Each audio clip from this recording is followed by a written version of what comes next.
বাংলাদেশিদের জন্য ভিসা বন্ধ করলো আরব আমিরাত বা দুবাই। ইয়েস, আপনি সঠিকই শুনেছেন। অলরেডি এটা বিভিন্ন প্রিন্ট মিডিয়াতে চলে আসছে।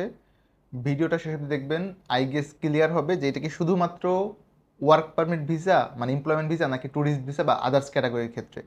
হ্যালো এভরিওয়ান, আসসালামু আলাইকুম। রাকিব খান ফ্রম টিগল। Welcome to another new video. যারা আমাকে নিয়মিত দেখেন আশা করি সকালে ভালো আছেন। যদিও এই মুহূর্তে সব দিক মিলিয়ে দেশের পরিস্থিতি এখন মোটামুটি আপনার হচ্ছে যে আলহামদুলিল্লাহ আমরা হয়তো এই বিপদটা কেটে উঠেছি সবাই। আমি দোয়া করি সকলেই যার যার অবস্থান থেকে সুস্থ আছেন বা ভালো আছেন। অফিস আজকে গতকালকে ওপেন করছিলাম, বাট খুব বেশি না, মানে লিমিটেড টাইমে গভর্নমেন্টের যেই নিয়ম বেঁধে দেওয়া আছে 10টা থেকে হচ্ছে 11টা থেকে 3টা, আমরা এই টাইমের অবধি অফিস করতেছি। After that we are going to close, because রুলসের বাইরে কেউ না। আমি যেই নিউজটা দিচ্ছি দুবাইয়ের ব্যাপারে, এটা কিন্তু আমার মন গড়া কোনো নিউজ না, বিকজ আপনারা জানেন from the very beginning of my YouTubing বা কন্টেন্ট ক্রিয়েটিং লাইফ আমি অলওয়েজ মানে ইনফরমেটিভ কিছু দিলে সেটার রেফারেন্স থাকে বা থাকে, ভ্যালু থাকে বেসিক্যালি। আর আপনারা যারা আমার এই ভিডিওটা দেখবেন বিশেষ করে দুবাই থেকে, সেটা দুবাইয়ের যে কোনো শহর থেকে হতে পারে, দুবাই হতে পারে, আবুধাবি হতে পারে, শারজা হতে পারে, একটু প্লিজ জানাবেন আপনাদের ওপিনিয়নটা কি। এই যে বন্ধটা করলো এটা কতটুকু যৌক্তিক হয়েছে, বা হচ্ছে যে এটা কতদিনের জন্য থাকতে পারে, আপনার আইডিয়া কি বলে। এটা কিন্তু সাময়িক, আমি এগেইন বলি এইটা সাময়িক, এবং রিজনটা আপনারা সকলেই অবগত আছেন, আন্দোলনের জন্য হয়েছে। আমি আপনাদেরকে নিউজটা একটু পড়ে শোনাই, আফটার দ্যাট হচ্ছে আমার বিষয়গুলো আমি ক্লিয়ার করি। মানে এটা আমার প্রেডিকশন একটা থাকে সবসময়, আমি ট্রাই করি প্রেডিকশন দেওয়ার। এটা অবশ্যই আমি সবসময় লজিক বা পারিপার্শ্বিক সব কিছু বিবেচনা করে বলি, আমার মন গড়া কিছু আমি কখনো বলি না। দেখেন বিবিসি নিউজ বাংলার একটা কন্টেন্টে বলা হয়েছে, বাংলাদেশিদের জন্য ভিসা বন্ধ করলো আরব আমিরাত। 24শে জুলাই এই নিউজটা গতকাল পাবলিশড হয়েছে, যেটা হচ্ছে যে বাংলাদেশের জন্য সাময়িকভাবে কিন্তু উল্লেখ করা হয়েছে, ভিসা বন্ধ করে দিয়েছে মধ্যপ্রাচ্যের দেশ আরব আমিরাত। তবে এটি সুনির্দিষ্টভাবে কর্মীদের জন্য নাকি সব বাংলাদেশি নাগরিকের জন্য সেই বিষয়ে স্পষ্ট কোনো তথ্য দিতে পারেনি প্রবাসী কল্যাণ ও বৈদেশিক কর্মসংস্থান মন্ত্রণালয়, যেখানে মিনিস্ট্রি নিজেই এটা ক্লিয়ার করে নাই।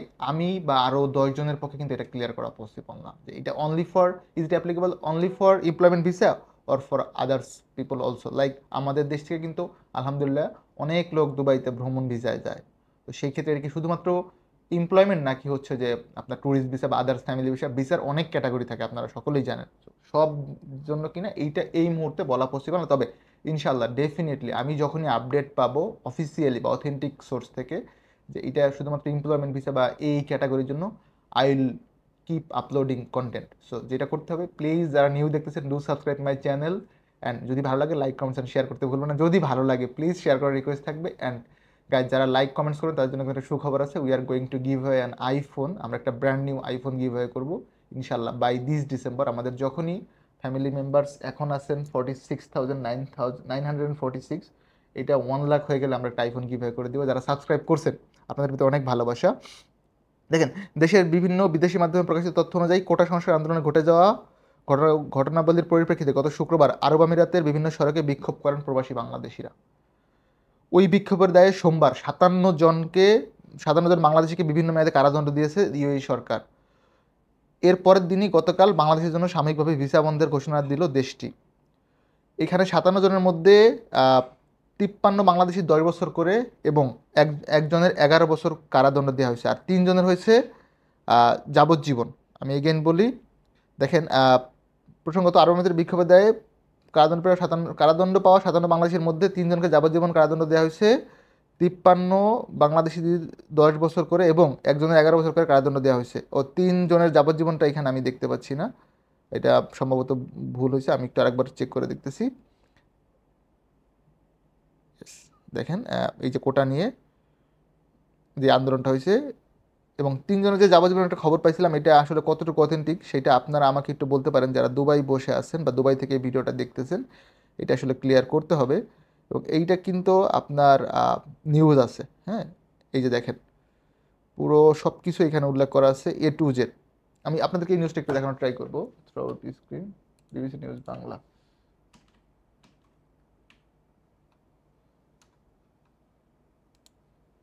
আগে দেখতে পাচ্ছেন।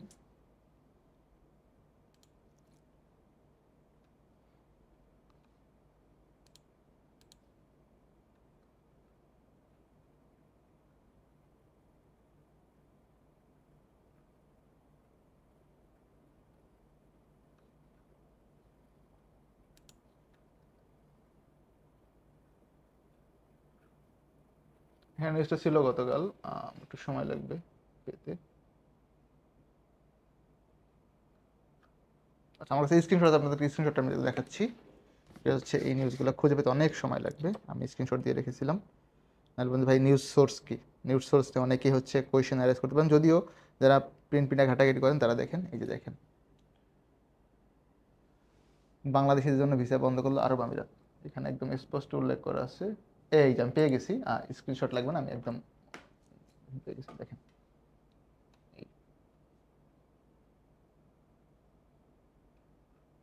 এখানে আপনার টোটাল নিউজটা আছে।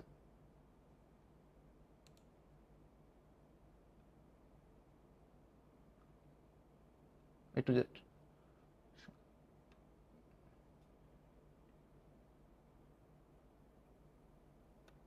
এই যে আপনার হচ্ছে মেইন যে ইয়েটা, এটা একটা বণিক বার্তার যেই পত্রিকা, এটার একদম আপনার হেডলাইন হয়েছে 24শে জুলাইতে, আপনারা চাইলে ওই নিউজটা দেখতে পারেন। তো হচ্ছে ওভারঅল বিষয়। এখন যেটা কোয়েশ্চেন হবে যে ভাইয়া এইটা কবে নাগাদ উঠতে পারে, প্রথম কোয়েশ্চেন যে রেস্ট্রিকশন কবে নাগাদ উইথড্র হতে পারে। দুবাইয়ের কিন্তু আপনার ওয়ার্ক পারমিট ভিসা যেটা ওপেন ছিল সব ক্যাটাগরি হইতো না, শুধুমাত্র হাই প্রফেশন যেই ভিসাগুলো ছিল ওইগুলো ইস্যু হইতো, এর বাইরে কোনো ভিসা ইস্যু হইতো না। মানে যারা শিক্ষিত ছিল মোটামুটি লো ক্যাটাগরি যে ভিসাগুলো, কনস্ট্রাকশন লেবার বা হেল্পার, এই টাইপের কোনো ভিসা ইস্যু হইতো না। হাই প্রফেশনের ভিসাগুলো অন ছিল, সেগুলো অফ হয়ে গেছে ডিউ টু হচ্ছে আন্দোলন।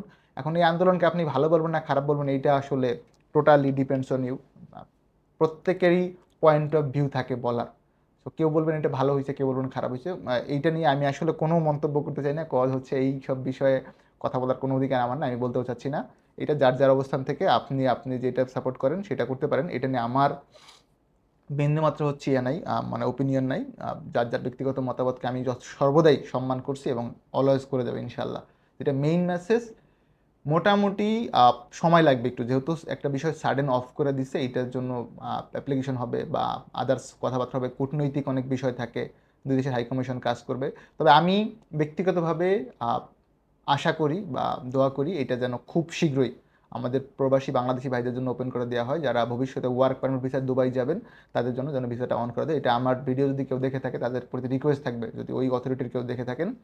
আর যেটা হচ্ছে মেইন মেসেজ, যদি আমাদের অফিসে দ্যাট মিনস আল ফাইহান ওভারসিজ সার্ভিসে দুবাইয়ের কোনো পাসপোর্ট জমা থাকে কারো, একটা বা দুইটা প্রবাবলি আছে, প্লিজ আপনারা রবিবার থেকে এসে এগুলো কালেক্ট করে নেবেন, আমি হচ্ছে রিটার্ন করে দিব। বিকজ যেহেতু ভিসা অফ আছে এই মুহূর্তে, এটা কবে নাগাদ খুলবে no one's know, that's why আমি আমার জায়গা থেকে রিটার্ন করে দিব, এইটা একদম ফর শিওর থাকেন। যারা আমাকে নিউজ দেখেন তাদের প্রতি অনেক বেশি শ্রদ্ধা, এবং যেটা main message throughout this video, please be in safe. যেই rules and regulation set up করা আছে ফ্রম গভর্নমেন্ট, এগুলোকে আমরা মেনে চলি, আমি অলওয়েজ মেনে চলি। আমি আপনাদের প্রতি আহ্বান জানাবো আপনারা মেনে চলেন এবং দোয়া করেন আমাদের জীবনযাপন যেন একদমই 18 জুলাই প্রবলি আমাদেরকে ইয়েটা শুরু হয়েছে ক্রাইসিসটা, এর পূর্বে যেরকম ছিল সেই আগের অবস্থানে আমরা খুব দ্রুত ইনশাআল্লাহ, খুবই দ্রুত আমাদের সকলের ঐকান্তিক প্রচেষ্টায় আমরা ফেরত যেতে পারি। এটা বলে আজকের ভিডিও শেষ করতেছি। ভালো থাকবেন সকলে, দেখা হবে নতুন আরেকটি ভিডিওতে, সে অবধি আল্লাহ হাফেজ, সালামু আলাইকুম।